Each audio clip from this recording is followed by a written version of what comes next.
Buat direct sales tapi macam orang tak wujud. Ini 5 sebab kau tak buat personal branding. Memang susah orang nak percaya kau.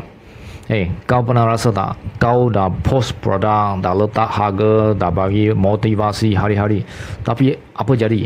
Tak ada orang PM, tak ada orang percaya. Bukan sebab kau tak pandai jual, tapi sebab orang langsung tak nampak kau.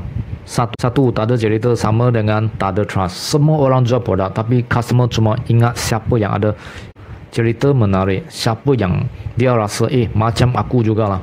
Kau rasa post XX detox sedap gila, sorry lah, esok orang pun lupa muka kau.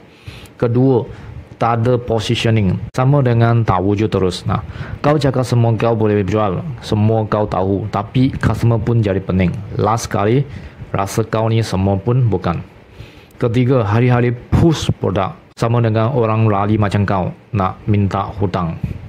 Customer bukan takut direct sales, dia takut kena push kau. Kau tak bagi value dulu, memang dia block kau terus. Keempat, tak ada IP, personal brand, sama dengan nampak macam robot MLM. Sorry nak cakap terus terang, orang buka account kau nampak macam semua gambar produk je, caption semua copy paste, muka kau pun tak nampak. Customer pun ingat kau ni dropship yang tak pernah guna produk tu sendiri. 5, tak ada sistem, sama dengan buat content pun stress gila.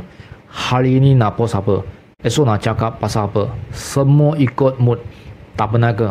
Sekarang Luis guna sistem siap sedia content, entirely closing semua jalan sendiri.